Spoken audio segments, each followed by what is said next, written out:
45. The Incarnation. Some theologians have tried to relate the Incarnation to our redemption by developing a so-called Incarnation theology, the essence of which is to posit a divinization of the world. Nothing could be further from the reality of the Incarnation. Its purpose is not to divinize man and the universe, but to restore man to his God-ordained humanity. This so-called Incarnation theory would be better to renounce the restraints of Christian terminology and openly espouse Roman imperial theology. It was classical antiquity which held to the doctrine of the divinization of heroes and rulers and took for granted as a presupposition of faith that a continuity existed between the human and the divine, whereas biblical faith asserts a radical discontinuity bridged only in the unique Incarnation. The Emperor Domitian, AD 81-96, ordered the Roman procurators to use the written formula, Dominus ac Deus noster hoc fiere jubet. Our Master and our God bids that this be done. Greek and Roman mythology could readily ascribe all kinds of vices to the gods because there was no essential difference of kind between gods and men, only a difference in the degree of power. If man sinned, then the gods sinned. If man lusted, then the gods lusted also. There was a common being in both of them. The mystery and the miracle of the Incarnation is that the perfect and uncreated being of God was brought into union without confusion with the created being of man. This miracle is set forth in Matthew 1:1-2:23 and in Luke 1:26-2:20. But these are not the only references to it. As Robinson has pointed out, it is a presupposition of several statements in the New Testament. For example, St. Paul speaks of the birth of Jesus in Romans 1:3, Galatians 4:4, and Philippians 2:7. The Greek verb genao, born, quote, has the connotation of begotten and is often rendered begat. End quote. St. Paul uses instead, quote, forms of the verb genomai, which means born in the sense of come into being, become, made. The King James Version renders this word, quote, made, end quote, in each case, end quote. Recent versions translate both words as, quote, born, end quote. Where genao is used, it implies a human father, unless, as in Matthew 1:16 and 20, it is specified, quote, that this was a begetting of the Holy Spirit, not by a human father, end quote. St. Paul assumes knowledge of the virgin birth, quote, both Paul and his predecessors taught that Jesus was made or born of a human mother, but never suggested a begetting by a human father. As he had no divine mother, so also he had no human father. A very important reference to our Lord's miraculous birth is St. Paul's reference to him in 1 Corinthians 15:45 and 47 as the second or last Adam or man, that is, as the new head of a new humanity. St. Luke refers to this same analogy in Luke 3:38, where the miraculous birth of Adam is brought into focus after the miraculous birth of Christ is told. Paul also spoke of Adam as a type of, quote, him that was to come, Romans 5:14. As Edwards points out, it is important to know in what sense Adam, quote, in whom all die, 1 Corinthians 15:22, and, quote, through whose disobedience the many were made sinners, Romans 5:19, could be the type, quote, of the obedient, sinless, death-defying Christ, end quote. Quote, for a verse, it is not enough to say that Christ is the second man because he gave us a fresh start, nor will it do to say that he is the last Adam because, like Adam, he was the head of a new race. To speak in this way is to suppose that what makes Christ the last or final Adam is his Godhead. The real question is how, being man, he himself got the fresh start, or again, how he could be the head of a race of which, if born like others, he was, but with us, a fellow member. On the other hand, if, as all the evidence goes to show, the virgin birth was an integral part of Christian doctrine from the first, then, for St. Paul and his readers, Adam was a type of Christ that was to come. Just because he was, quote, the man, end quote, which is what the word Adam means, Adam's actions involved us all, and because he sinned, we suffered. So also, just because he was, quote, the man, end quote, which is what the title, the Son of Man, means, Christ's actions involved us all, and because he was obedient, we gained.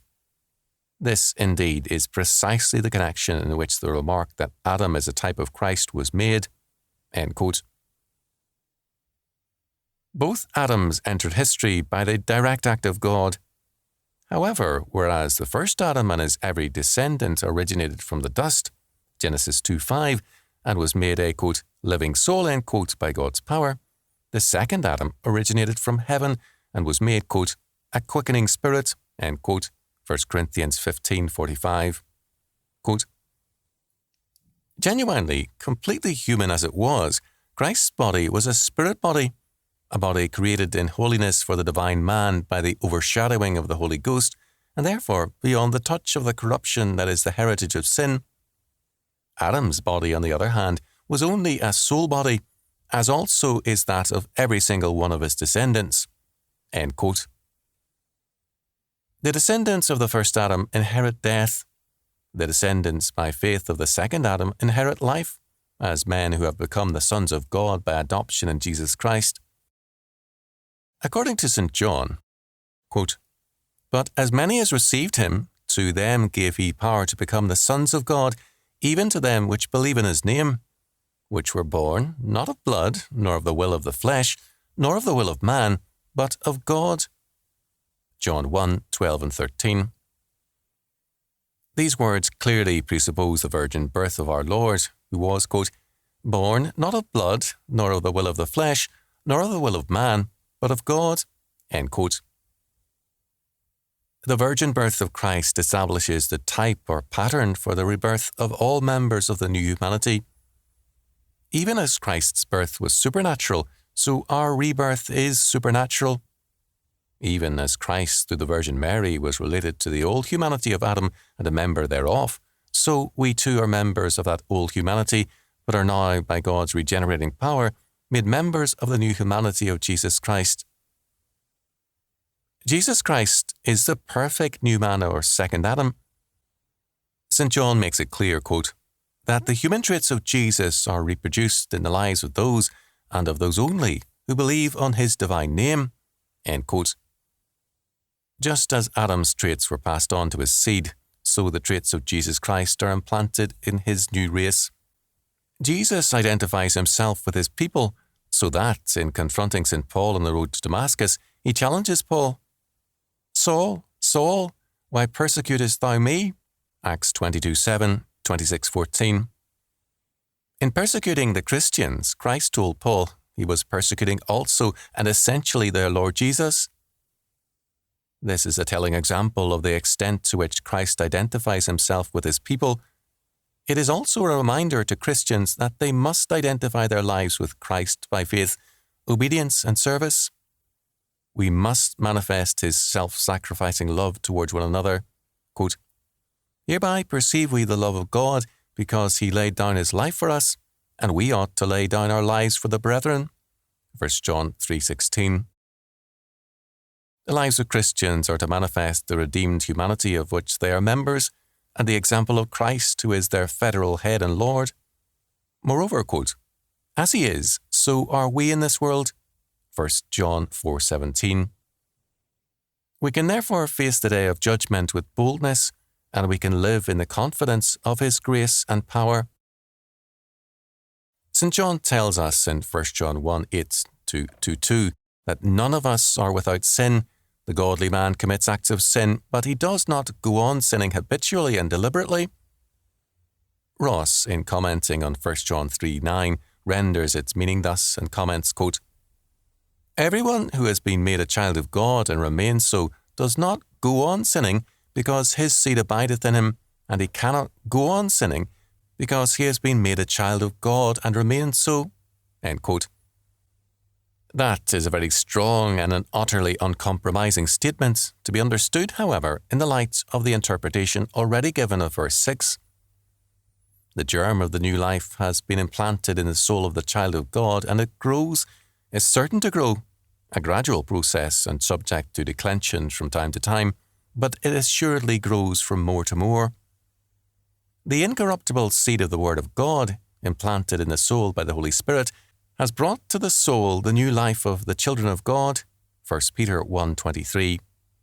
The man to whom that has happened cannot live habitually in sin, though there may be lapses into acts of sin. He cannot revel in sin because he has been born of God and remains a child of God.